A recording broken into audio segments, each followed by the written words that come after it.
Kita sama-sama oke. Ya. Puji Tuhan, shalom Bapak Ibu. Shalom. Saya rindu melihat tangan-tangan anak-anak Tuhan yang diberkati Tuhan. Shalom semuanya, shalom. Sukacita malam hari ini ya. Apapun keadaan kita lewati sepanjang hari ini. Percayalah di dalam Tuhan. Saat sore hari ini mendapatkan kekuatan yang baru. Kita lelah, kita bekerja, kita beraktivitas. Mari kita berikan waktu yang terbaik. Malam sore hari ini ada satu kesempatan lagi bagi kita semua. Kita sama-sama diberkati, sama-sama boleh disegarkan dengan kebenaran firman Tuhan. Puji Tuhan. Mari Bapak Ibu, saya mengajak kita satu hati, kita bersyukur kepada Tuhan. Betapa baiknya Tuhan itu di dalam kehidupan kita. Satu hati mari kita berdoa. Kami sungguh bersyukur kepada Tuhan, Allah yang mengasihi dan mencintai kami. Kami sungguh bersyukur sebab malam sore hari ini kami boleh ada sebagaimana kami ada. Selepas dari kesibukan kami, pekerjaan kami, usaha kami, apapun yang menjadi aktivitas kami sepanjang hari ini, kami boleh melepaskan lelah kami ada di dalam satu fellowship yang luar biasa. Kami sungguh bersyukur Tuhan begitu baik dalam kehidupan kami. Tuhan menjaga, melindungi kami sehingga kami boleh ada sebagaimana kami ada dengan keadaan tubuh diberkati. Sama-sama boleh menikmati kasih setia Tuhan, menaikkan pujian syukur kami pada Tuhan karena Tuhan Yesus senantiasa baik dalam kehidupan. Terpujilah namamu kekal sampai selama-lamanya. Satu hal yang kami rindukan Tuhan, boleh ada di dalam hadirat Tuhan. Malam hari ini ialah setiap kami yang dirindui dengan kerinduan yang besar kepadamu. Rindu menyenangkan Tuhan, rindu mengenal pribadi Tuhan dalam kehidupan ini. Kami bersyukur Tuhan, kami bersyukur buat semua hal yang Tuhan kerjakan. Di dalam nama Yesus, kita yang memuji, memuliakan nama Tuhan, bersama kita katakan, amin. Mari pujikan pujian. Bapakku rindu menyenangkanmu, ajarku lebih dalam untuk mengenalmu. Bapakku pinta, Bapakku pinta, Tuhan layakkan kami, layakkan aku, bawaku untuk menyembahmu Tuhan, bawaku untuk menyembahmu di balik tirai yang suci, bertemu muka dengan muka, tenggelam di dalam kasih-Mu Bapa. Oh Tuhanku, rindukan selalu diam dalam bait-Mu. Bapa, kami rindu untuk menyenangkan-Mu. Mari katakan bersama. Bapakku rindu, amin, menyenangkan-Mu, bawaku lebih dalam untuk mengenal-Mu Tuhan, untuk mengenal-Mu. Bapa, kami minta, Bapakku pinta, layakkah aku, bawaku,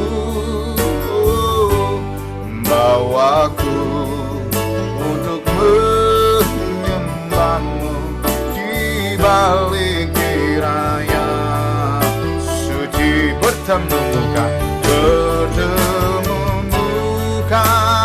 dengan muka, tenggelam di dalam kasih-Mu Bapa. Oh Tuhanku, rindukan selalu diam dalam bait-Mu, bertemu muka dengan muka, tenggelam di dalam kasih-Mu Bapa. Oh Tuhanku, rindukan selalu diam dalam bait-Mu. Sekali lagi mari katakan, Bapakku rindu. Bapakku rindu, senangkan hati-Mu Tuhan,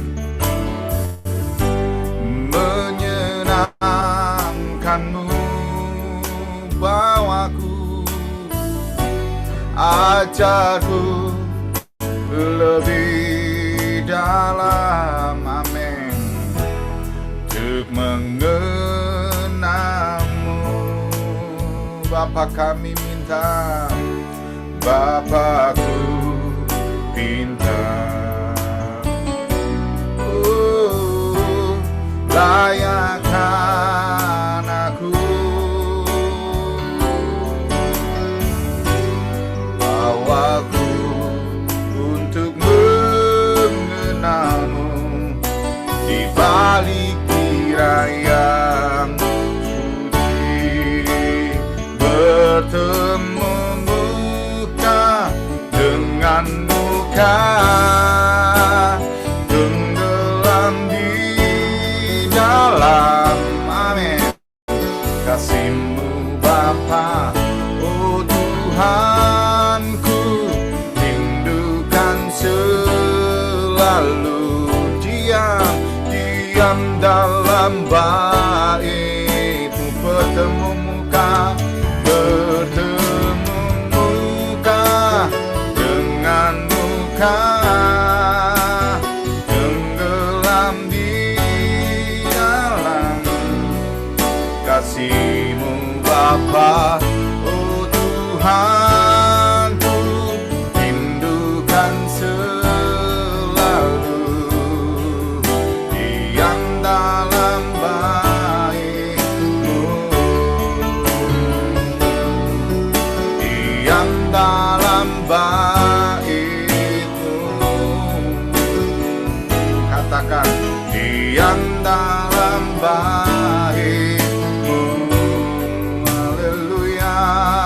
Oh, bertemu muka denganmu, itu yang kami rindu. Terpujilah Engkau Tuhan yang mengasihi kami. Haleluya. Oh, biarlah setiap kita dipenuhi dengan kerinduan, lapar dan haus akan Tuhan. Haleluya. Kami bersyukur Tuhan, bahwasannya untuk selamanya kasih setia-Mu baru dalam hidup kami. Oh, haleluya, haleluya, haleluya. Oh, kami bersyukur buat kebaikan Tuhan yang Kau nyatakan dalam hidup kami. Oh, haleluya, haleluya, haleluya. Terima kasih Tuhan. Oh, kami bersyukur, anugerah-Mu besar bagi kami. Haleluya. Mari katakan bersama. Bertemu muka dengan muka, yes, tenggelam di dalam kasih-Mu Bapa. Oh Tuhanku, rindukan selalu diam dalam bait-Mu. Bertemu muka dengan muka, tenggelam di dalam kasih-Mu Bapa.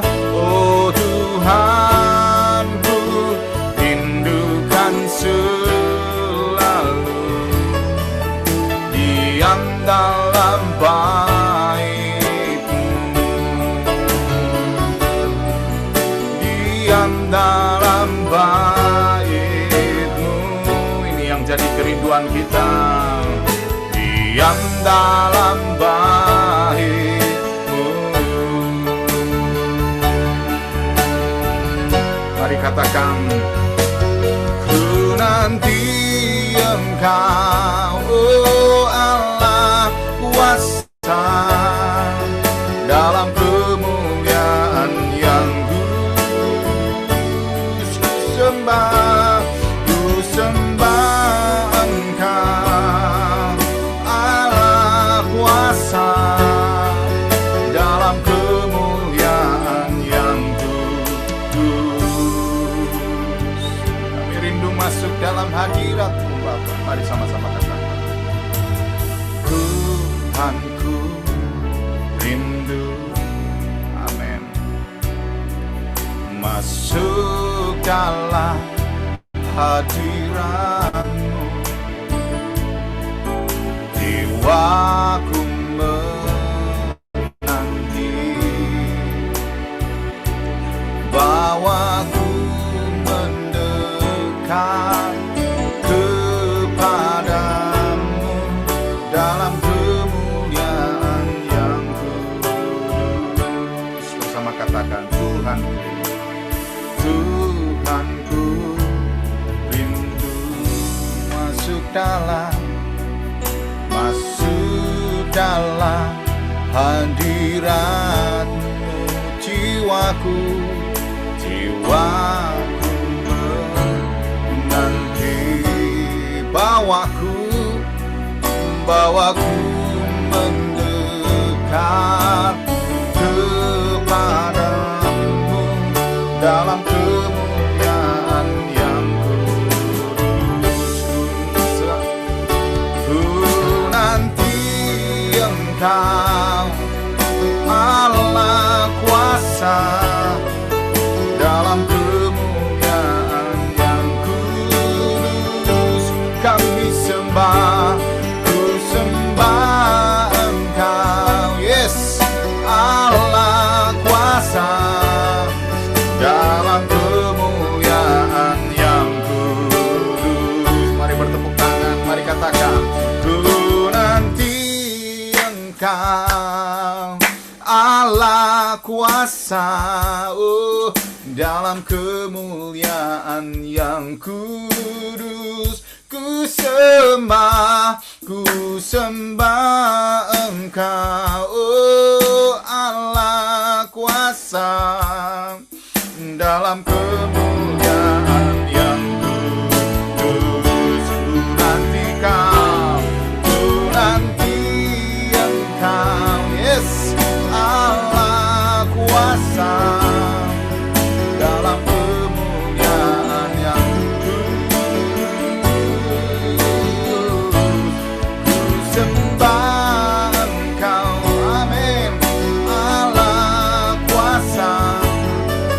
dalam kemuliaan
sediakan bagi setiap kami yang ada.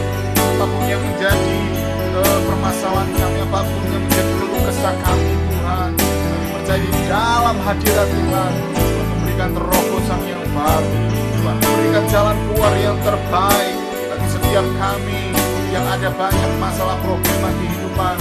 Memberikan kami kekuatan dan kemampuan kami cakap menanggung segala dan sesuatunya. Yang sakit Tuhan sudah sembuhkan di dalam nama Yesus. Setiap kami yang membutuhkan, oh Tuhan, segala sesuatunya Tuhan, kami percaya di dalam nama Yesus Tuhan. Tuhan bukakan jalan-jalan yang baru, pintu-pintu terbuka bagi setiap kami. Pergumulan kami tidak ada bandingannya dengan kemuliaan yang Tuhan sudah sediakan bagi kami. Kami bersyukur. Haleluya, haleluya. Oh, kami sembah Kau Tuhan, kami muliakan nama-Mu yang tinggi. Oh, mari katakan, ku nanti Engkau, yes, Allah kuasa dalam kemuliaan yang kudus.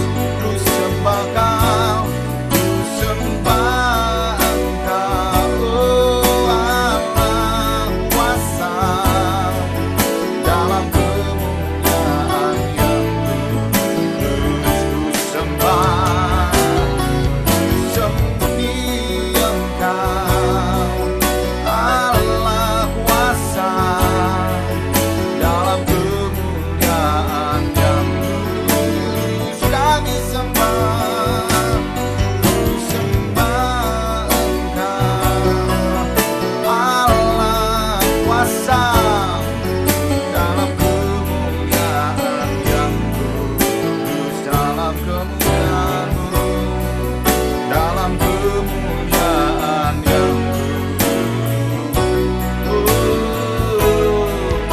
dalam kemuliaan yang lebih dalam lagi. Mari katakan, lebih dalam lagi. Ku rindukan Tuhan, lebih dari segala yang ada. Lebih dalam lagi cinta Kau Yesus, ku mengasihi-Mu. Satu hal yang kami rindukan, selalu berada dekat. Satu hal yang ku rindukan, ya Tuhan, amin, selalu berada di dekat-Mu. Dengan segenap hati, dengan segenap jiwa, ku menanti di hadirat-Mu. Yang merindukan Tuhan, mari katakan pujian. Satu hal yang ku rindukan, ya Tuhan, yes, selalu berada di dekat-Mu.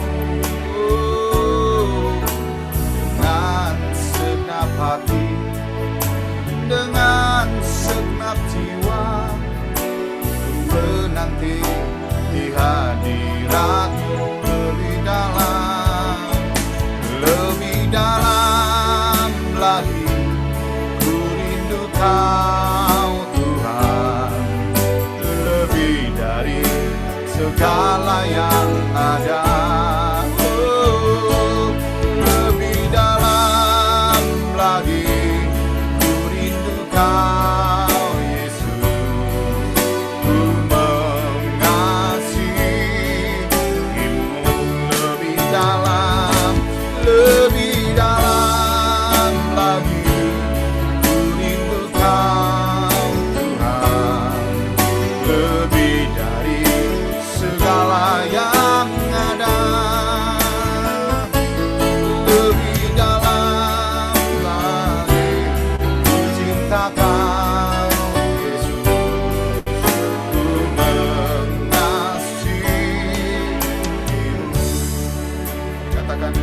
selamat. Lebih dalam lagi ku rindukan Tuhan. Ya, lebih dari segala yang ada. Mari katakan lebih dalam lagi ku rindukan Tuhan. Ku mengasihimu. Mari katakan lebih dalam lagi ku rindukan Tuhan. Oh, lebih dari segala yang ada. Oh, lebih dalam lagi ku cintakan Yesus. Ku mengasihimu. Oh, lebih dalam lagi ku rindukan oh Tuhan. Lebih dari segala yang ada. Oh, lebih dalam lagi ku cintakan Yesus. Ku mengasihimu. Kami mengasihimu Tuhan. Ku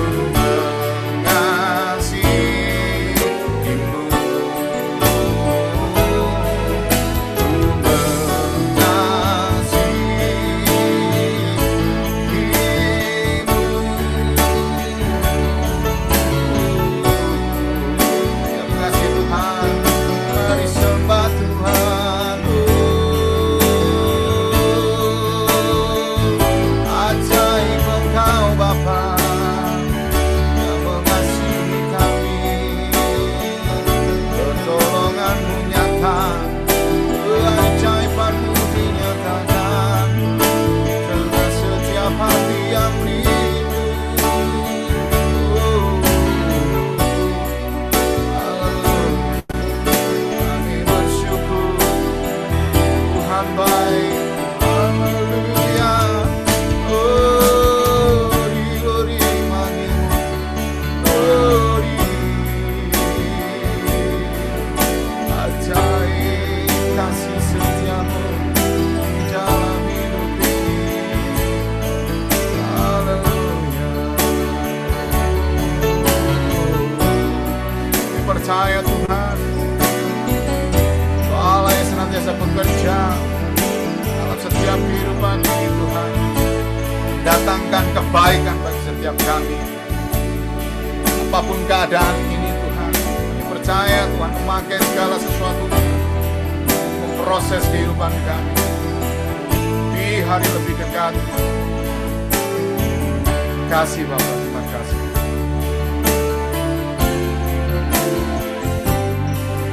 Mari pujikan pujian. Percaya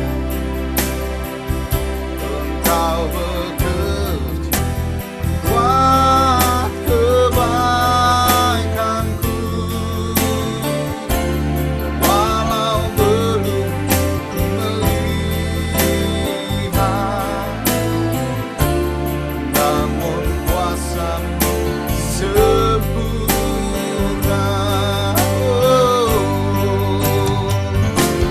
Percaya, mari katakan, pasti Tuhan akan jalanmu di waktu yang terbaik. Turut kehendakmu. Setiap engkau yang percaya, mari katakan pujian ini. Ku percaya, yes. Engkau bekerja buat kebaikanmu, walau belum melihat, namun kuasa-Mu sempurna. Kami percaya Tuhan.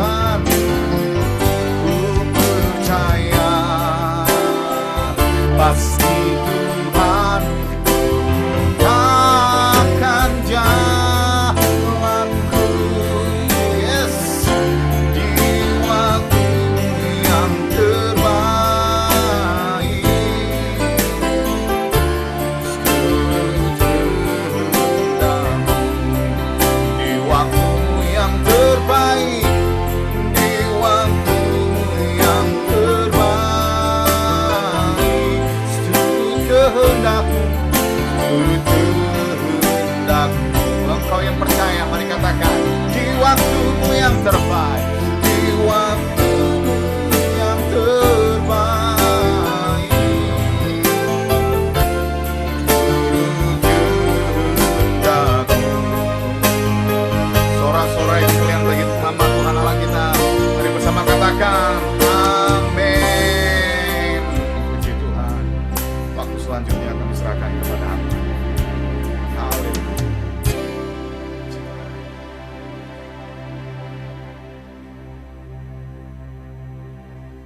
Bapak, kami mengucap syukur pada malam hari ini kalau kami bisa berkumpul kembali bersama-sama Bapak. Kami sudah memuji menyembah-Mu Bapak. Biarlah pada hari ini Tuhan, Kau berbicara kepada kami semua. Kau pakai lidah bibir hamba-Mu ini Bapak. Sucikan dan kuduskan Bapak. Biarlah kiranya Tuhan, setiap firman yang dilepaskan memberikan kekuatan, menegur, menghiburkan kepada kami Bapak. Terima kasih untuk malam hari ini Bapak, berbicaralah buat kami semua, juga buat hamba-Mu ini. Di dalam nama Yesus kami berdoa dan mengucap syukur, haleluya, amin. Mulai ya Pak ya. Ya Bu, silakan. Shalom Bapak Ibu. Pada malam hari ini saya akan membawakan temanya akar yang dalam untuk menghadapi hari-hari yang sukar. Karena kenapa saya mengambil tema seperti ini? Karena saya melihat bahwa hari-hari ini di mana-mana banyak sekali orang tuh sedang menghadapi kekecewaan dengan hidupnya. Kecewa dengan Tuhan. Sudah melayani Tuhan, sudah ngikut Tuhan, kok kayaknya masalah banyak banget ya yang terjadi gitu ya kan. Nah sebetulnya bukan sekedar kecewa ya kalau menurut saya perhatikan. Sebetulnya nih gereja ini sedang memasuki masa yang semakin sulit di mana dunia ini sedang mengalami sakit bersalin. Tetapi banyak orang percaya tidak memiliki akar yang cukup dalam untuk bertahan. Jadi sebetulnya eh, keadaan dunia yang semakin kemarinnya tuh semakin cepat ya. Kalau kita kan dulu kan sering baca di dalam Alkitab nih ya, bakal begini, bakal begini, bakal begini. Kayaknya kalau kita ikutin dulu seminar akhir zaman, saya kan bertobatnya tuh tahun 80-an ya. Jadi saya udah dulu dari dulu tuh sudah ngikutin beberapa kali seminar tentang akhir zaman. Jadi dikasih tahu nih bakal nanti dunia bakal begini, bakal maksudnya di mana nanti semua orang akan sulit, akan ada kejadian-kejadian yang kayak seperti kayak begini gini begini. Kayaknya tuh waktu diceritakan gitu kayak kita berpikir apa iya gitu ya kan. Kayaknya masih lama, masih jauh banget gitu. Ibu Bapak perhatikan nggak? Semua yang ditulis dalam Alkitab, penggenapannya tuh cepat sekali. Nggak usah nunggu berapa tahun gitu ya. Dalam tahun 2026 aja nih kita ngelihat kan, penggenapan Alkitab tuh banyak sekali. Jadi kalau dunia sedang mengalami seperti begini, gereja tuh sungguh-sungguh harus bisa mempersiapkan jemaatnya, umatnya, bahkan gerejanya sendiri untuk kuat tuh punya akar yang dalam di dalam firman Tuhan. Nah, mengapa banyak orang percaya tidak bertahan? Karena di dalam Kolose 2 ayat 6 sampai 7 dikatakan seperti ini. Kolose 2 ayat 6 dan 7. Kamu telah menerima Kristus Yesus. Jadi kita sudah terima Yesus Kristus ya, Tuhan kita. Karena itu hendaklah hidupmu tetap di dalam Dia. Jadi pada waktu kita percaya kepada Yesus, hidup kita harus tetap terus sampai hari ini. Misalnya 20 tahun yang lalu ibu bapak tuh kenal Tuhan.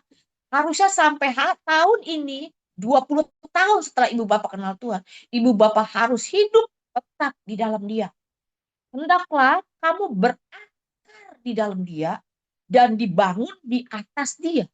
Hendaklah kamu bertambah teguh dalam iman yang telah diajarkan kepadamu. Jadi kita ini ibarat kata gini, waktu kita menerima Yesus, kita tuh seperti menerima sebuah benih di dalam hati kita ya, di dalam hidup kita. Nah, benih itu tuh harus tumbuh. Ya. Dia tuh harus tumbuh dan berakar terus dalam, masuk dalam terus ya. Nah, kata berakar yang ditulis oleh Paulus ini dalam bahasa Yunaninya itu artinya risak ya, akar, erisomenoi, itu akar. Yang artinya gini loh, akar yang terus-menerus masuk makin lama makin dalam, makin dalam, makin dalam. Bukan akar yang melebar ke kanan ke kiri ya, tetapi akar yang makin dalam, makin dalam. Nah, Dari firman ini Paulus sedang berkata kepada kita gini, kalau akar rohanimu tidak masuk semakin dalam kepada Kristus, kamu tidak akan kuat menghadapi masa-masa musim yang sulit dalam hidup kita. Ilustrasinya gini ya, supaya ibu bapak mengerti. Saya nih kan senang sekali nanam pohon ya. Puji Tuhan tuh saya kalau nanam apapun pasti hidup tuh. Jarang banget yang mati. Pokoknya kalau kata orang tangan saya tuh hangat ya. Karena itu saya demen sekali nanam-nanam. Jadi saya ada tanam satu pohon jambu. Satu pohon jambu kristal saya taruh di pot. Saya taruh di pot. Jadi dia tuh maksud saya supaya dia terlalu besar. Tapi karena saya sering pergi ke luar negeri, ke anak saya, bisa 4 bulan, segala kayak gitu. Nah, anak saya di rumah nih suka lupa nyiram pohon. Jadi kan kalau di pot itu kan otomatis dia tergantung dengan orang yang nyiram. Jadi seringkali tuh mati gitu. Udah mau mati tuh pohon. Akhirnya saya berpikir begini, daripada saya tergantung anak saya, jadi sebelum saya ke Amerika, itu pohon yang di pot itu saya pindahin lah ke dalam saya punya tanah gitu ya. Nah, jadi supaya lebih memudahkan, saya gunting semua. Saya gunting sampai tinggal tongkol besarnya. Terus anak saya bilang begini, Mah, pasti mati deh, Mah. Karena itu Mama habisin semuanya. Terus saya bilang, enggak bakalan mati. Selama dia masih punya akar, dia tidak akan mati. Anak saya gini, jamin Mah mati, Mah. Enggak bakalan mati. Mama tahu. Saya bilang. Singkat cerita, setelah ditanam 2 minggu, dia mulai keluar lagi tunas-tunas barunya. Kenapa dia bisa keluar tunas-tunas barunya? Karena dia masih memiliki akar. Singkat cerita, dalam waktu 1 tahun, pohon itu tiba-tiba jadi besar. Wah, pokoknya tinggi sekali lah. Gitu ya. 1,5 meter. Wah, pokoknya kebun saya kan nggak terlalu besar gitu ya. Jadi saya pikir gini, aduh daripada kayak gini jadi berantakan. Saya tebang lah, saya yang tebang sendiri tuh pakai golok. Udah saya tebang, kemudian saya mau cabut dong semuanya dong, tongkol gedenya kan. Gak bisa, karena berat sekali. Ya udah dah, saya pikir pulang saya dari Kalimantan, saya kan gak acul ya tetap yang bisa keluar. Ibu bapak tuh apa yang terjadi? Waktu saya pulang dari Kalimantan, ternyata dia udah keluar tunasnya lagi. Dia udah keluar tunasnya lagi. Waduh, saya nggak tega juga ngeliat nih pohon ya. Kayaknya dia mau hidup banget ini pohon. Udah ditebang, udah dibacok-bacok sampai tinggal tongkolnya tuh dari tanah sampai ke ini cuma sekitar segini nih. Tapi dia masih bisa tumbuh gitu. Nah, singkat cerita, pada waktu kebun saya, tuh taman saya mau di-upgrade sama anak saya dan saya, mau nggak mau kita harus angkat dong ini akarnya kan. Diangkat setengah mati nggak bisa. Sampai dipacul dalam nggak bisa. Didongkrak ke kanan ke kiri. Baru dia bisa ngegubrak tuh ya. Setelah dia ngegubrak, mau ditarik kan. Nggak bisa. Ternyata saya juga baru tahu ya, pohon jambu itu dia tuh akarnya ada 2 macam akar ya, semacam kayak akar serabut, dan ternyata di tengah-tengah akarnya itu ada satu akar yang sebesar ini jari saya. Ibu bapak tahu panjangnya berapa? 1,5 meter panjangnya. Dia udah menembus ke bawah. Jadi waktu ditarik setengah mati. Waktu saya ngalamin seperti itu, tiba-tiba saya langsung Tuhan ingetin pada saya gini. Demikian juga anak-anak Tuhan. Kalau dia punya akar yang dalam, lu mau digali kayak apa, mau didongkar kayak apapun, udah tinggal segini batangnya, masih dia bisa tetap bertunas. Kenapa Ibu Bapak? Karena dia memiliki akar yang dalam. Nah, kalau kita pun punya akar yang dalam di dalam Tuhan, mau badai seperti apapun, krisis ekonomi seperti apapun, kita ngalamin krisis ekonomi juga ngalamin. Ya kan nggak ada perbedaan. Tapi perbedaannya kita nggak ketakutan. Kita bisa takut tapi kita tidak hidup di dalam ketakutan. Itu bedanya ya dengan takut dengan roh ketakutan. Kenapa kita tidak mengalami ketakutan? Karena kita mengerti firman Tuhan bahwa di dalam masa-masa yang sulit seperti ini, firman Tuhan itu ya dan amin. Bahwa ada Goshen untuk setiap anak-anak Tuhan. Apa sih Bu? Itu Goshen. Goshen itu adalah tempat pemeliharaan Tuhan pada bangsa Israel waktu di Mesir. Jadi kita harus percaya di dalam masa yang sukar sekalipun kita akan tetap melihat pertolongan Tuhan. Nah, dari cerita ini, dari temanya akan saya bawakan, satu poin pertama yang saya akan bawakan itu hari-hari yang sukar sudah dinubuatkan. Dalam 2 Timotius 3 ayat 1 dikatakan begini, ketahuilah bahwa pada hari-hari terakhir akan datang masa yang sukar. Paulus tidak berkata, mungkin akan datang. Enggak, dia nggak bilang gitu. Tetapi dia bilang, akan datang hari-hari sukar, itu adalah sebuah kepastian. Bahwa hari yang sukar ini pasti akan datang. PHK, ekonomi sulit, konflik, BBM naik, ketidakpastian. Ya. Ini yang sedang kita alami. Waktu bulan Oktober, bukan Oktober, September 2025, Tuhan izinkan saya pergi ke Eropa. Saya pergi ke 5 negara Eropa Timur ya. Nah, pada waktu saya masuk ke negara Eropa itu pertama saya datang ke negeri Belanda ya. Negeri Belanda, terus ke Slovenia, ke Budapest segala gitu-gitu ya. Nah, pada waktu saya ngelihat begitu, saya tuh ngeri sekali ya ngelihat Eropa gitu. Karena anak saya juga kan tinggal di Amerika gitu. Saya ngelihat orang bilang kan Amerika rusak, Amerika mentalnya bobrok lah gitu. Tapi menurut saya Amerika itu masih, menurut saya masih biasa ya. Justru kalau saya bilang, kalau terkadang malah saya lihat Indonesia lebih kelihatannya lebih lebih lebih berani gitu ya. Saya lihat LGBT juga luar biasa di Indonesia gitu. Tapi beda dengan orang-orang di Amerika, kalau di tempat anak-anak saya di kotanya, justru kayaknya bule itu masih sopan gitu ya. Tapi berbeda sekali dengan Eropa. Saya melihat bagaimana orang-orang di Eropa tuh LGBT itu luar biasa banget ya. Orang-orang tua laki-laki gitu ya, bisa pakai baju-baju ya mirip-mirip perempuan gitu ya. Mereka tidak malu-malu gitu ya, perempuan dengan perempuan, kissing sampai pakai bibirnya gitu, diliatin makin mereka sengaja pasang aksi di dalam restoran yang kita lihat. Terus anak-anak muda dari yang paling ya anak-anaknya mungkin umur sekitar 12 tahun, 15 tahun, ngerokok ya, dan sampai orang tua semua ngerokok semua saya lihat di Eropa. Beda dengan di Amerika. Justru saya lihat di Amerika tuh jarang sekali orang merokok gitu ya. Jadi saya lihat kehancuran itu yang saya lihat itu luar biasa. Kita sering lihat di Instagram bagaimana dulu Eropa adalah negara Kristen tetapi sekarang bisa berubah. Ibu bapak pasti mengerti maksud saya.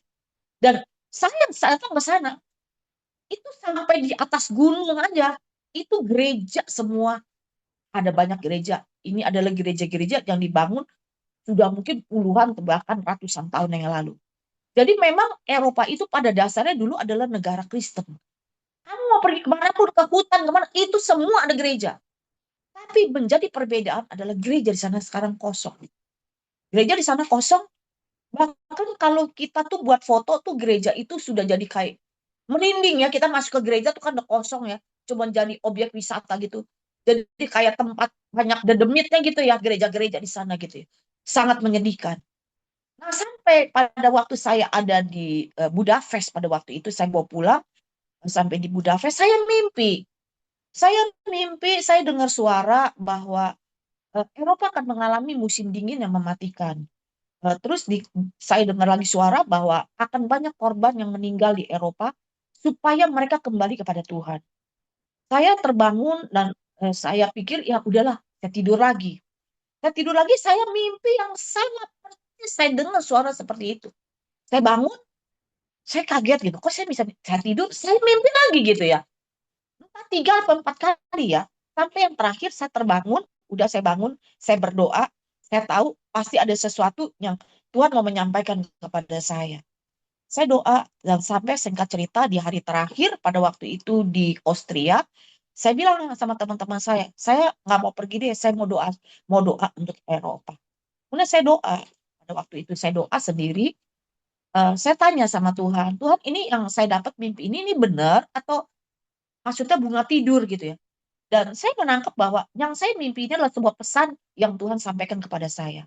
Saya berdoa, saya menangis untuk Eropa biar ada lawatan Tuhan terjadi, supaya jangan ada korban yang banyak yang terjadi jika musim dingin itu mematikan. Dan saya tuh berpikir dong, musim dingin ini musim dingin benar-benar musim dingin, atau apa nih perang, atau apa kan bisa kan?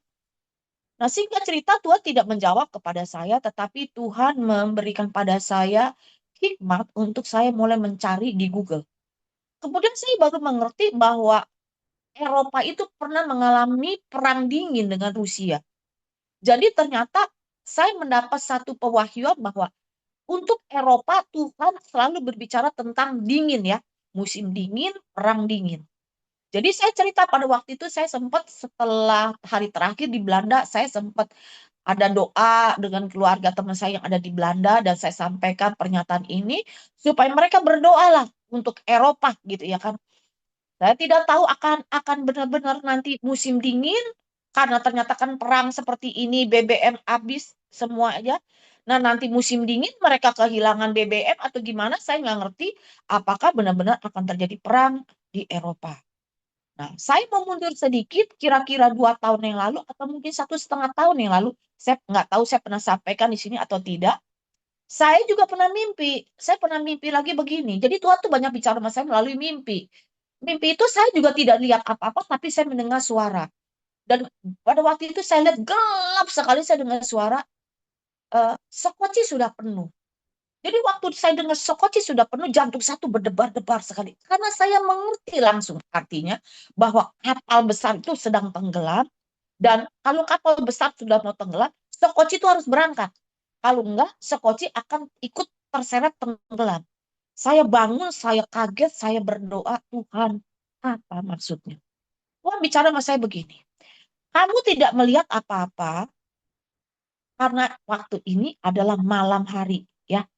Jadi kapal besar itu sedang tenggelam. Kapal besar itu adalah dunia. Nah, yang sekoci sudah penuh ini adalah anak-anak Tuhan yang sedang dipindahkan dari kapal besar menuju sekoci-sekoci yang kecil ini.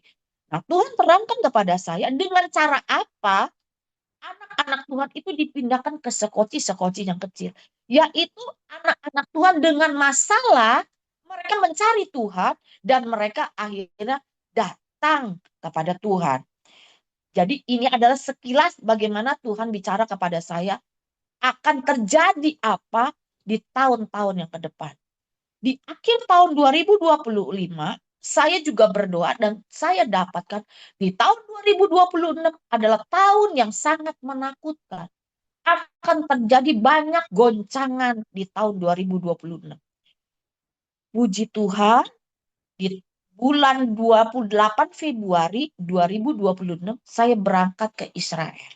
Saya baru sampai di Dubai jam setengah 6 pagi, city tour di Dubai. Jam 12 siang kita mau masuk ke airport, mau berangkat ke Yordania, dan kita baru tahu seluruh penerbangan di Timur Tengah ditutup. Nah, seluruh penerbangan ditutup dan kita baru tahu bahwa Khamenei mati ya, tewas di dalam serangan Amerika dan Israel. 7 hari saya terjebak di Dubai. Jadi kalau saya memperhatikan ke belakang, banyak perkara yang memang Tuhan tuh bicara sama saya. Dan saya boleh mengalami peperangan di Timur Tengah ini. Bagaimana eh, apa sih rudal dilepasin, terus ditembak lagi sama misil, ya kan? Itu suaranya menakutkannya luar biasa. Saya sempat nangis, ketakutan gitu. Tapi di situ Tuhan banyak bicara kepada saya. Kenapa Tuhan bawa saya ke tempat itu? Banyak hal ya. Dan saya tidak bisa cerita dulu terlalu panjang di tempat ini ya. Tetapi satu hal yang saya sampaikan, bahwa dunia yang kita tinggali saat ini sedang tidak baik-baik saja. Karena itu apa yang mesti kita lakukan? Kita harus memiliki akar yang dalam di dalam firman Tuhan. Kita harus tahu dan kita harus kenali nubuatan-nubuatan Alkitab ini sedang digenapi pada hari-hari ini. Pertanyaannya bukan apakah kesukaran akan datang. Bukan. Pertanyaannya adalah apakah gereja siap menghadapinya. Kalau kita masuk ke depannya, apalagi pengamat politik, ekonomi, semua sudah bilang 2 bulan ke depan adalah masa-masa yang sulit untuk kita. Anak saya di Amerika udah bilang, berapa bulan ke depan Amerika punya rumah-rumah harga rumah di Amerika itu akan anjlok turun. Ya, berarti bisa dibayangin nggak? Semua tuh diguncangkan, tidak ada yang tidak diguncang. Ya, jadi gereja harus siap. Poin yang kedua, masalah yang terbesar gereja bukan kurang pelayanan, tetapi tidak dalam akarnya. Ini adalah tugas daripada gereja, hamba-hamba Tuhan. Ya, seperti kayak Bapak David, ya, yang buka juga persekutuan-persekutuan. Carilah hamba-hamba Tuhan yang tidak hanya berbicara tentang berkat, tetapi hamba-hamba Tuhan yang berbicara tentang kesiapan untuk menghadapi masa-masa yang sukar. Supaya apa? Pada waktu masa kesukaran itu datang, jemaat tidak menjadi kecewa, orang tidak merasa, kok Tuhan tidak tolong mereka, tapi mereka harus percaya bahwa ada tetap pemeliharaan Tuhan di dalam masa-masa yang sukar. Markus 4 ayat 16-17 dikatakan seperti ini. Orang-orang yang ditaburkan di tanah yang berbatu-batu ialah mereka yang mendengar firman dan segera menerimanya dengan gembira, tetapi mereka tidak berakal. Jadi banyak sekali orang-orang di gereja, ya, pergi ke gereja, dengar firman, tapi cuma masuk kuping kanan, keluar kuping kiri, ya. Yesus tidak berkata mereka tidak ke gereja. Tidak, Yesus tidak berkata seperti itu. Tetapi tidak berkata juga mereka tidak melayani. Tidak berkata juga mereka tidak semangat. Masalahnya gereja ini jemaat tidak berakar. Mereka tidak memiliki akar, akarnya tidak pernah tumbuh. Pelayanannya ada, aktivitasnya ada, jabatan gereja juga ada, tetapi kehidupan rohaninya sangat dangkal. Ketika tekanan datang, mereka tumbang, mereka bunuh diri, mereka tinggalkan Tuhan, ya, mereka kecewa, mereka ribut. Kenapa? Karena saya juga melihat pelayanan saya di Kalimantan Timur, Ibu Bapak, ya. Jadi saya melihat bagaimana hamba-hamba Tuhan pun banyak sekali yang tidak berakar di dalam pelayanannya. Bagaimana mereka mau berakar di dalam pelayanannya mereka? Karena mereka sendiri sebagai gembala-gembala, mereka tidak memiliki akar yang kuat di dalam firman Tuhan. Bagaimana mereka mau menopang gembala jemaat-jemaat kalau mereka pun tidak memiliki akar yang kuat? Karena itu tidak heran saya melihat banyak sekali gembala dengan gembala, mereka saling ribut. Mereka punya sakit hati, mereka punya dendam, ya kan? Dan kalau mereka sudah ribut, mereka tuh sudah pergi seperti jemaat. Sampai saya bilang, ya kan, ini apa yang mau dikhotbahkan di atas mimbar? Kalau mereka sendiri tidak bisa mengampunin, ya kan, apa yang mereka mau sampaikan tentang kasih? Kalau mereka sendiri tidak punya kasih, saya tidak ngomong bohong-bohong. Ini yang saya alami di dalam pelayanan, ya kan? Karena saya punya grup hamba-hamba Tuhan yang saya bawain, yang saya selalu berkatin dengan firman Tuhan setiap pagi, ya kan. Jadi mereka saling ribut. Bahkan setelah saya nasihati mereka, ada salah satu gembala cerita sama saya. Terkadang kita takut, Bu. Kenapa takutnya, Pak? Waduh, saya melihat gembala-gembala. Mereka nggak siap dengan hari-hari yang saat ini sedang jahat. Dia bilang, akar mereka tidak dalam. Mereka tidak memikirkan bagaimana untuk menyenangkan hati Tuhan. Mereka lebih memikirkan tentang daging mereka. Jadi saya melihat kebobrokan, kerusakan itu bukan hanya terjadi pada jemaat, tetapi juga pada para pemimpin gereja, pemimpin persekutuan. Nah, poin yang ketiga, banyak orang mengikut Tuhan, tetapi tetap menjalankan agendanya sendiri.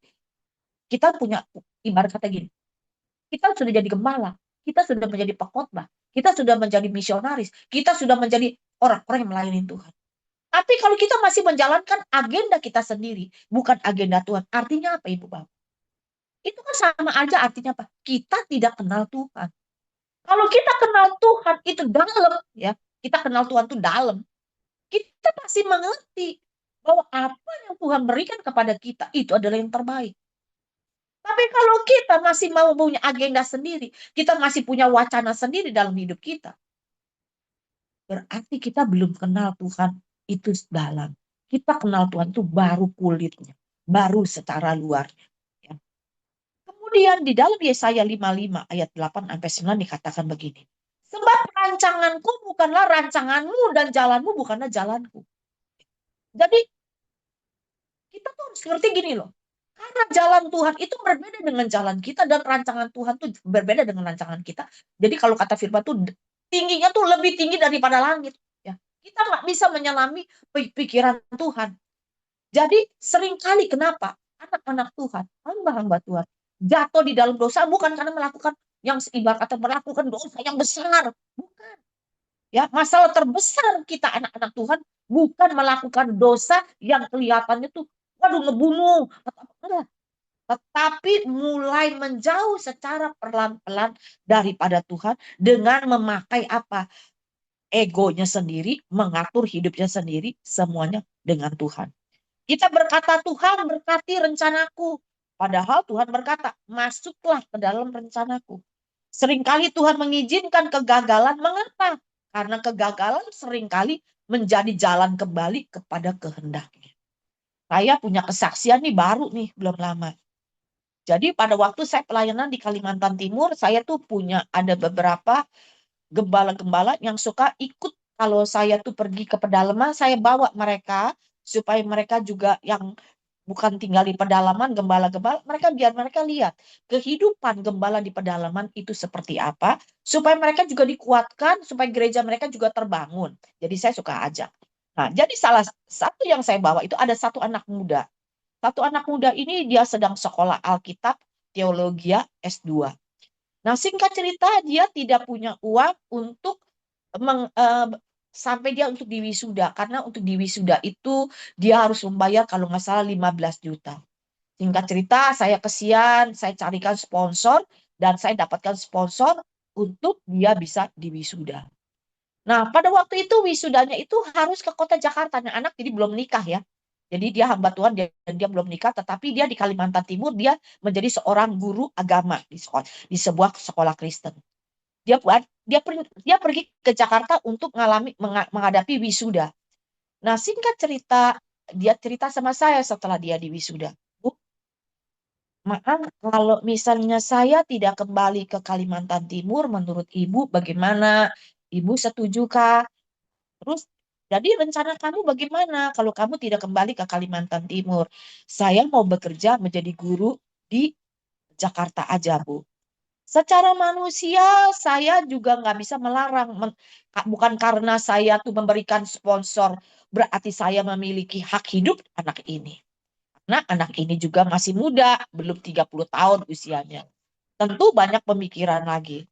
Cuma saya agak kecewanya gini, saya merasa bahwa dari awal kenapa saya bisa tolong ini anak, karena saya melihat bahwa anak ini panggilannya bagus sekali di dalam pelayanan sebagai seorang wakil gembala. Tapi saya tidak bisa memaksa, karena itu adalah jalan hidup dia. Nah, singkat cerita, dia terus berhubungan sama saya setelah 1,5 tahun ini. Nah, kemarin dia datanglah ke rumah saya.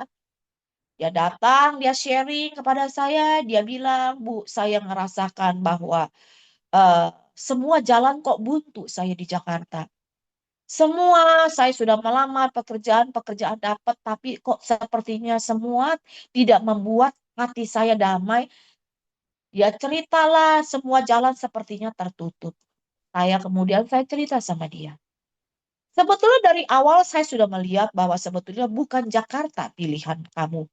Tetapi sebetulnya kamu adalah pilihan Tuhan untuk memilih kamu sebagai seorang gembala. Tapi mungkin saya mengerti kenapa kamu lari dari panggilan kamu. Karena seorang gembala di Kalimantan Timur di pedalaman itu hidupnya susahnya luar biasa.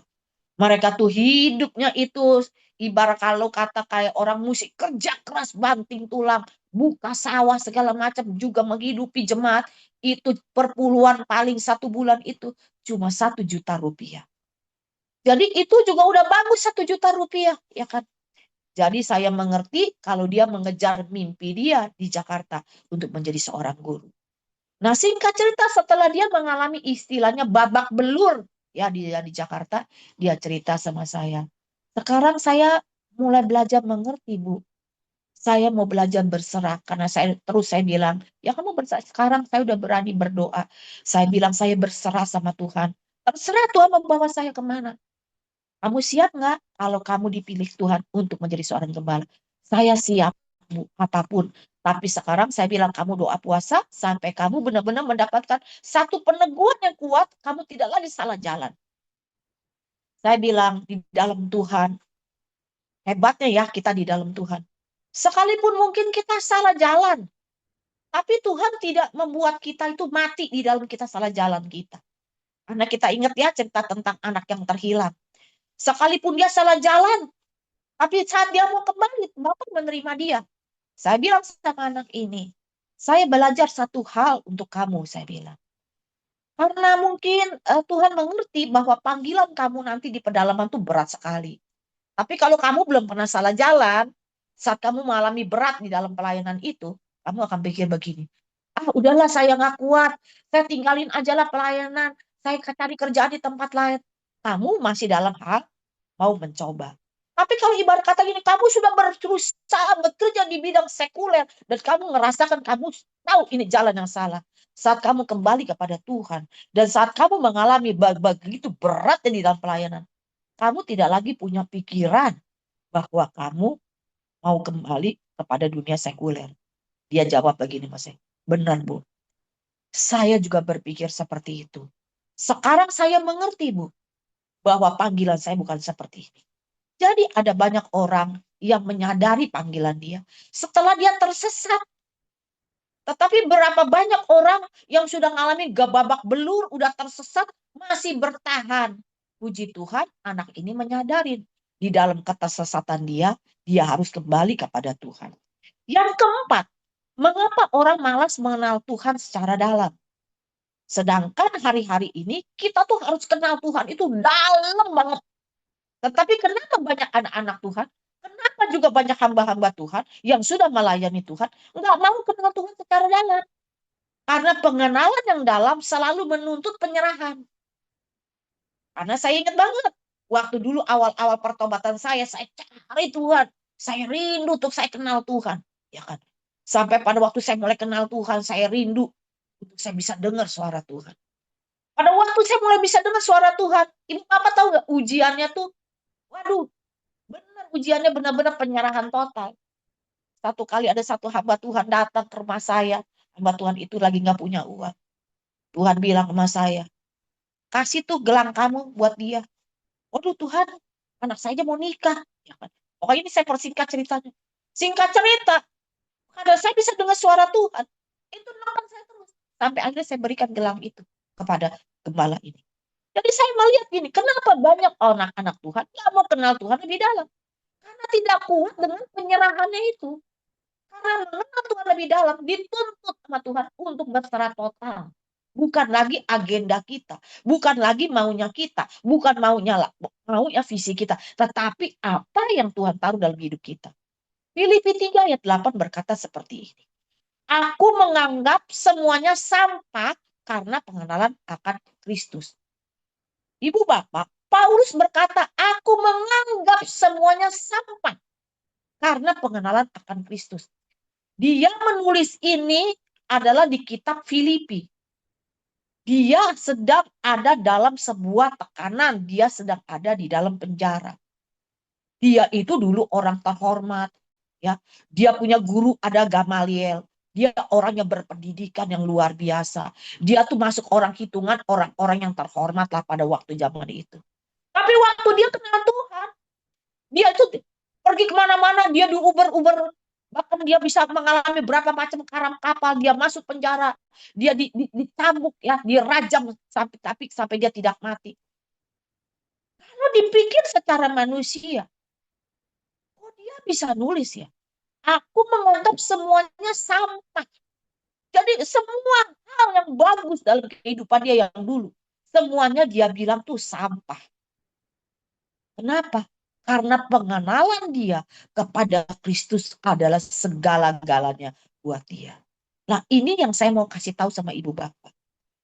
Kalau kita belum sampai di titik seperti ini, bahwa Tuhan adalah segala-galanya dalam hidup kita nggak bisa bilang, kita sudah kenal Tuhan. Contoh ya, dulu tuh, saya tuh teman-teman saya bilang begini, kamu nih bolak-balik naik pesawat terbang terus ya. Orang pikir saya ini enjoy banget ya naik pesawat terbang gitu ke Amerika sendiri. Semua saya sendiri ya. Orang nggak pernah tahu bahwa sebetulnya saya tuh paling takut naik pesawat terbang. Apalagi kalau udah ada goncangan. Waduh, saya udah bisa keringet dingin tuh. Tangan saya bisa keringetan. Tapi satu hal, saya bisa melewati itu semua. Dulu ya. Setiap saya mengalami goncangan seperti itu, saya pernah mengalami turbulence parah banget waktu saya mau ke Amerika. Itu di Jepang. Saat saya udah ketakutan sampai saya itu udah jantung saya udah sampai apa gitu. Saya cuma ingat janji Tuhan dalam hidup saya yang belum digenapi dan di situ saya tahu bahwa saya tidak akan mati. Jadi yang memberi kekuatan buat saya pada waktu itu adalah janji tentang Tuhan. Tetapi sekarang bukannya janji, bukan janji. Saya naik level pengertian saya. Saya cerita sama adik saya begini. Saya ini ikut Tuhan ini bukannya tipe orang ikut Tuhan tuh up and down. Saya ikut Tuhan, saya radikal dengan Tuhan. Jadi, tapi saya bingung ya. Ini setelah 2 tahun kemari saya mulai merasakan rohani saya semakin terbangun dengan Tuhan. Dulu saya suka berpikir begini, kalau ngeliat orang mati gitu ya, di satu hari orang mati kayak apa ya, neraka kayak apa gitu ya. Duh, saya kalau ngebayangin neraka tuh saya ngebayangin karena terlalu banyak baca-baca buku lah ya. Juga ya neraka gitu. Sampai satu titik Tuhan mengingatkan kepada saya gini. Kenapa saya selalu terpikir tentang neraka? Sedangkan saya setia dengan Tuhan. Saya melayani Tuhan. Saya doa sama Tuhan. Buat saya mengerti tentang kematian tuh. Dan Tuhan mulai bukakan kepada saya tentang kematian. Bahwa orang-orang yang mati di dalam Tuhan, dia punya kepastian. Dia mati, dia masuk surga. Setelah saya punya pengertian seperti itu, saya tahu cinta Tuhan dalam hidup saya itu luar biasa. Dari kesaksian-kesaksian Tuhan menolong hidup saya. Dari mujizat-mujizat yang saya alamin. Saya nggak punya uang banyak. Tapi dalam 1 tahun saya bisa 2-3 kali ke luar negeri. Ke luar negeri saya bukannya ke Singapura. Ke luar negeri saya ke Eropa, ke Amerika. Yang ke Israel. Ya kan? Itu semua saya dapatkan free dari Tuhan. Bukan uang saya pribadi. Jadi saya tahu banget Tuhan begitu mengasihi saya. Dari situ saya mulai menyadarkan pikiran saya. Betapa Tuhan itu cinta luar biasa atas hidup saya. Jadi saya tahu nggak ada yang perlu saya takutkan apapun dalam hidup saya. Jadi pada waktu saya naik pesawat terbang, 2 kali saya ngalamin turbulensi dalam pesawat terbang. Saya tidak ngalamin ketakutan sama sekali seperti dulu. Apa yang saya pikirkan pada waktu itu? Kalau hari ini saya mati, saya ketemu Tuhan. Makanya saya bilang, Ibu Bapak, kalau kita sampai punya pengertian tentang kematian, saudara tidak lagi takut dengan kematian. Saudara tidak takut lagi dengan masa depan. Saudara boleh mengalami naik level. Saya mengerti apa yang Paulus katakan. Semua dianggap sampah. Semua dianggap sampah. Jadi saya merasakan dalam hidup saya ya, bahwa sekalipun saya mengalami banyak masalah di dalam kehidupan saya, pada waktu-waktu pernikahan saya sampai akhirnya suami saya bertobat dan dia dipanggil pulang sama Tuhan sekarang setelah 8 tahun. Saya melihat bahwa seluruh penderitaan yang saya alami tidak sebanding dengan kasih Kristus yang saya alami. Dan nanti janji Tuhan di dalam kekekalan untuk saya. Jadi ibu bapak harus mengerti bahwa Kristus adalah segala-galanya dalam kehidupan orang percaya. Jadi kenalilah Tuhan lebih dalam supaya ibu bapak tidak lagi takut menghadapi tahun-tahun yang sukar. Yang kelima, kehidupan doa adalah penjaga arah hidup kita. Zaman akan semakin sulit. Tetapi jika kita tidak punya kehidupan doa, kita pasti tidak akan pernah kuat. Dalam Lukas 22 ayat 31 sampai 32, Yesus berkata begini kepada Petrus, Simon, Simon, lihat, iblis telah menuntut untuk menampi kamu seperti gandum. Tetapi aku telah berdoa untuk engkau. Ibu Bapak perhatikan, Simon Petrus ini adalah salah satu, adalah cikal bakal yang Tuhan pilih untuk membangun gereja Tuhan. Berarti Tuhan tuh perhatian banget nih sama Simon Petrus. Ya kan? Tuhan ini kalau ngajar kita, dia tidak menghindarkan kita dari masalah. Dia tidak menghindarkan kita dari ujian. Tetapi dia menopang kita dengan doa pada waktu itu. Waktu Tuhan Yesus hidup, murid-murid itu ditopang doa oleh Yesus. Manusia mereka-rekakan yang buruk untuk kita, tetapi Tuhan merubahnya menjadi kebaikan untuk kita. Ibu bapak perhatikan ya. Setan merancang yang buruk untuk Yusuf, ya kan? Tapi pada akhirnya pada waktu Yakub bapaknya sudah meninggal, kakak-kakaknya ketakutan, takut Yusuf balas dendam. Yusuf bilang apa? Nggak usah takut, karena aku mengerti. Semuanya itu kau mau berbuat seperti ini karena ada tujuan Tuhan dalam hidup kita. Ibu bapak, mungkin ada banyak orang yang saat ini mengalami masalah di dalam ekonomi, masalah di dalam keluarga, masalah di dalam rumah tangga mereka, di dalam pelayanan mereka, di dalam pengadilan mereka. Tapi satu hal yang saya harus ingatkan pada ibu bapak. Dia pegang kendali dari hidup kita. Karena firman Tuhan bilang begini. Hati raja-raja seperti batang air di tangan Tuhan. Kemana dia mengalirkannya. Kalau Tuhan berkenan atas hidup orang benar, maka Tuhan akan memperdamaikan kita dengan musuh kita sekalipun. Kita tidak bisa melawan orang-orang yang saat ini melawan kita. Tapi kita bisa melawan mereka dengan apa? Dengan pengampunan, dengan doa yang berkuasa dalam hidup kita. Waktu kita berdoa, Tuhan menjamah kehidupan orang-orang yang melawan kita. Matius 26 ayat 41 berkata begini. Berjaga-jagalah dan berdoalah supaya kamu jangan jatuh ke dalam pencobaan. Karena kita nggak pernah tahu ujian itu kapan terjadi. Tapi pada waktu kita berdoa dan berjaga-jaga, sebelum ujian itu datang, dia udah kasih kita warning. Saya punya pengalaman selalu. Sebelum ada ujian datang, saya selalu Tuhan bicara sama saya gini di dalam batin saya. Berjaga-jagalah anak. Berjaga-jagalah. Jadi kalau saya udah dengar begitu, waduh, ada satu firman lagi yang saya dapat juga. Selain berjaga-jaga, Tuhan ingatkan kepada saya, berpegang teguhlah pada firman. Berpegang teguhlah pada firman. Jadi saya udah ada begitu, saya langsung tingkatkan doa saya. Karena saya tahu akan ada serangan dalam kehidupan saya. Jadi jangan tertidur secara rohani. Doa bukan sekedar meminta-minta. Doa menjaga kita tetap berada di jalur Tuhan. Dengan kita berdoa, kita tetap dengar. Apa yang Tuhan bilang sama kita? Ke kanan, ke kiri, stop, jalan, balik belakang. Doa seperti itu. Ketika seseorang berhenti berdoa, ia mulai mengandalkan dirinya sendiri.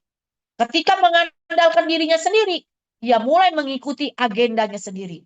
Ketika mengikuti agendanya sendiri, ia mulai menjauh dari kehendak. Poin ke-6 yang terakhir. Tuhan sedang mempersiapkan umat yang mampu bertahan. Dalam Daniel 11 ayat 32b dikatakan ini. Tetapi umat yang mengenal Allahnya akan tetap kuat dan akan bertindak. Coba bayangin. Saya baca pelan-pelan Daniel 11 ayat 32b. Tetapi umat yang mengenal Allahnya, ya, artinya kepunyaan kita, Allah kita, akan tetap kuat dan akan bertindak. Artinya apa? Kita akan kuat untuk berperang. Kita akan kuat untuk menghadapi masalah kita. Kalau kita mengenal Allahnya. Gimana caranya mengenal Allah? Seperti tadi poin-poin selanjutnya yang tadi saya pernah bacakan.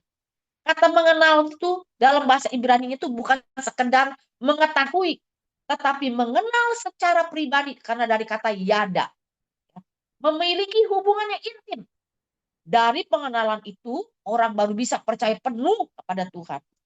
Situasi buruk di depan kita, orang tidak menjadi takut dan panik. Karena umat kenal benar dan percaya penuh. Dalam Mazmur 125 ayat 1 berkata seperti ini. Nyanyian ziarah. Orang-orang yang percaya kepada Tuhan adalah seperti gunung Sion yang tidak goyang, yang tetap untuk selama-lamanya. Bayangkan dong. Orang yang percaya kepada Tuhan, dia tuh seperti gunung yang tidak goyang dan tetap untuk selama-lamanya. Pada hari-hari sukar nanti, yang bertahan bukan yang paling pinter. Bukan orang kaya yang paling lama di gereja yang melayani. Tetapi orang yang sungguh mengenal Allahnya itu dengan benar. Gereja sering sibuk mempersiapkan orang untuk melayani. Tetapi lupa mempersiapkan orang untuk bertahan. Hari-hari yang akan datang mungkin lebih berat daripada yang kita bayangkan. Sangat menakutkan. kita masa-masa kelaparan secupak gandum sedina itu sudah di depan mata kita. Karena itu pertanyaan terpenting bukan sudah berapa lama saya menjadi orang Kristen. Bukan. Sudah berapa lama saya melayani? Juga bukan. Tetapi seberapa dalam akar saya di dalam Kristus. Karena ketika badai besar datang, yang menentukan bukan tingginya pohon, melainkan dalamnya akar. Dan akar itu dibangun melalui kehidupan doa yang sungguh-sungguh.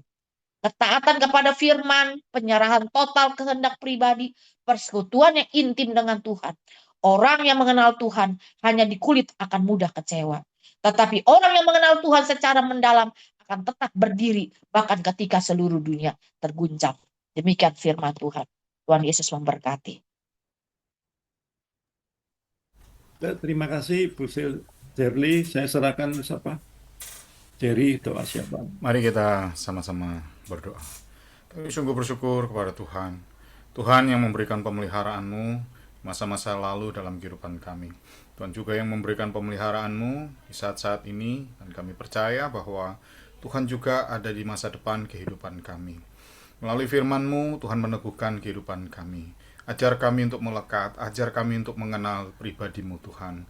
Tidak sekedar mengejar berkat-berkat yang memang Tuhan sudah sediakan dalam kehidupan ini, tetapi kami rindu mencari pribadi Tuhan, mengenal hati-Mu, mengenal cara-cara-Mu Tuhan, sehingga kami tidak mudah disesatkan oleh zaman ini, ilah-ilah zaman yang menyesatkan dalam pikiran-pikiran kami. Kami tidak mudah untuk ninabobokkan dengan situasi-situasi yang ada ini, dan kami tidak mudah gentar, kami tidak mudah takut karena kami ada bersama dengan Tuhan. Kami yakin, kami percaya kebenaran firman-Mu memberikan kami kekuatan dan terobosan yang baru.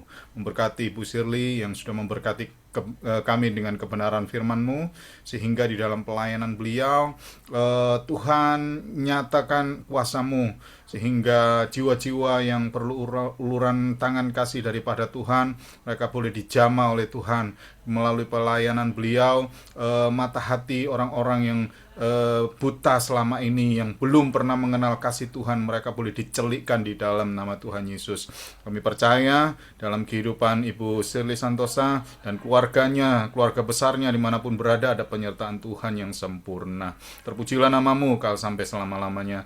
Tuhan memberkati juga jemaat-jemaat Tuhan yang ada di persekutuan doa Harvest Blessing ini. Kami percaya tidak kebetulan kami ada di tempat ini digembalakan oleh Pak David Lee dan Ibu Leli. Kami percaya Tuhan, anugerah-Mu tetap jadi bagian dalam kehidupan kami.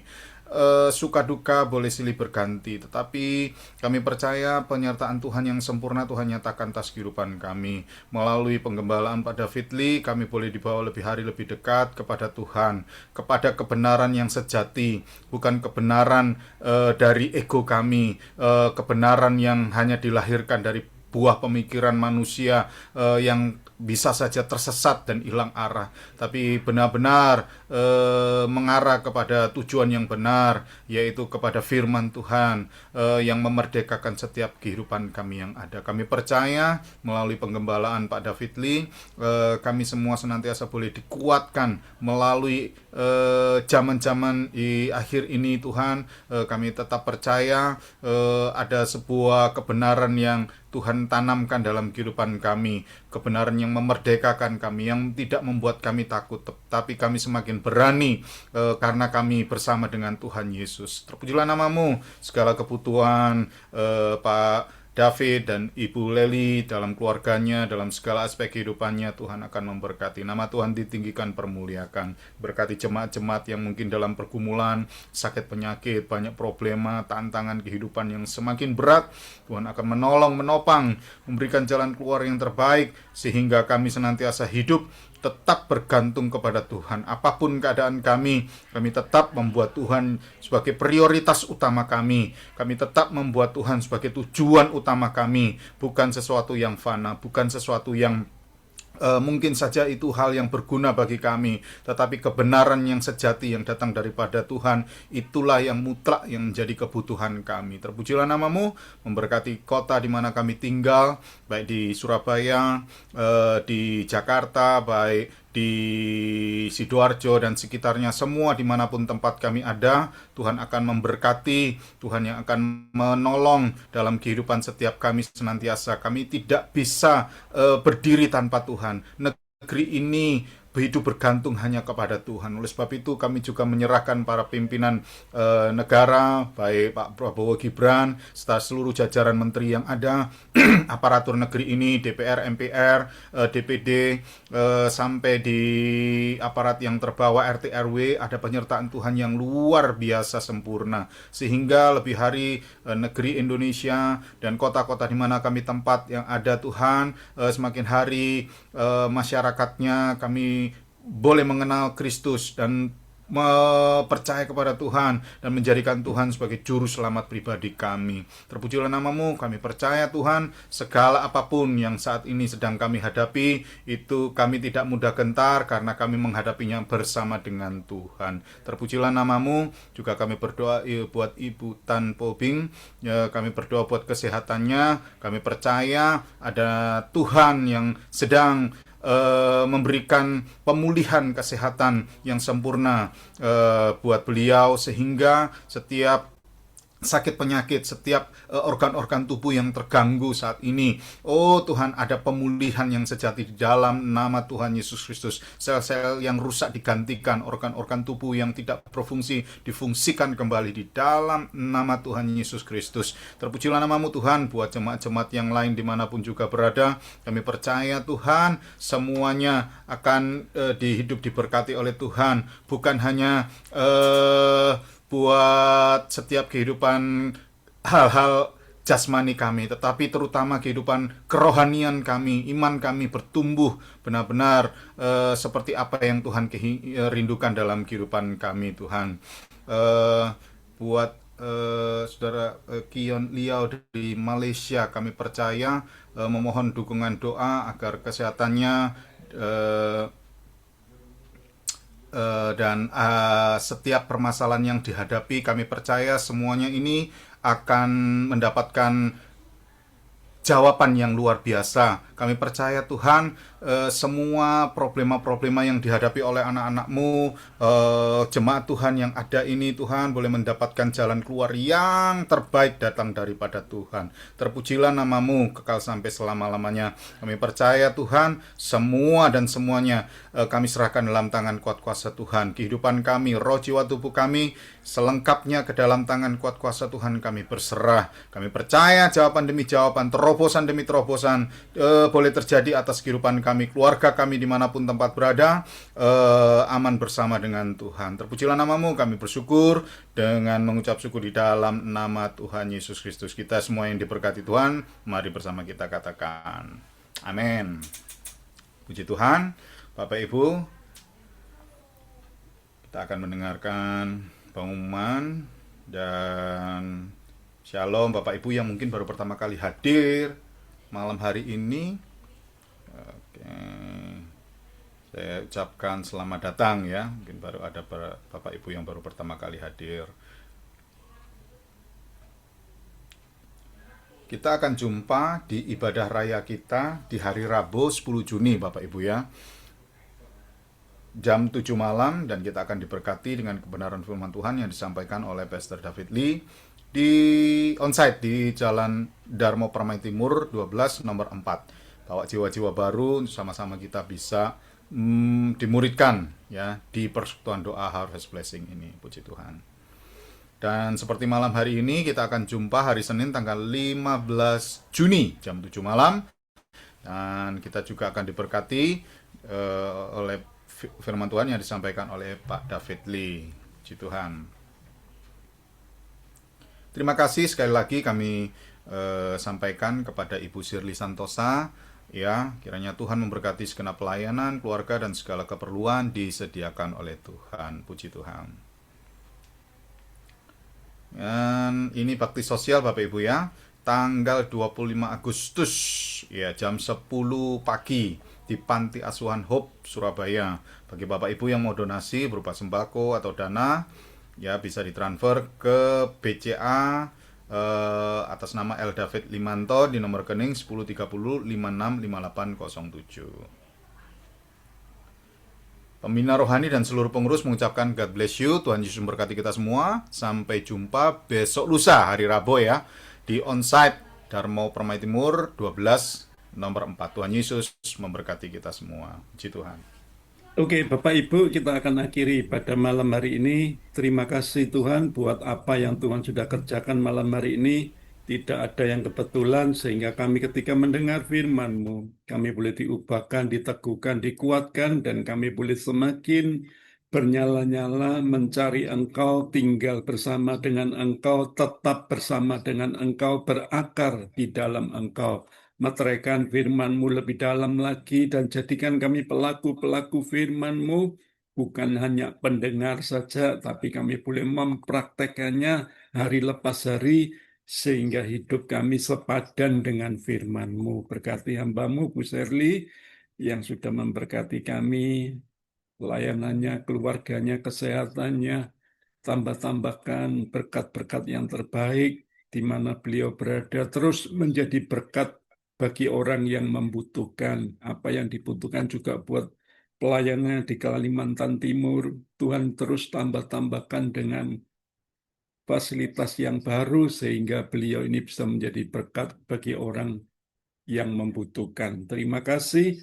Tuhan terus melawat kehidupan kami sehingga kami boleh menjadi berkat di mana kami berada. Bapak Ibu, angkat kedua tanganmu, terimalah berkat yang datang dari Allah Bapa, Allah Putra, Allah Roh Kudus, menyertai, memberkati, memulihkan, dan membuat hidupmu berkemenangan hari ini sampai Yesus datang kedua kalinya. Di dalam nama Tuhan Yesus, semua yang percaya sama-sama katakan amin. Tuhan memberkati.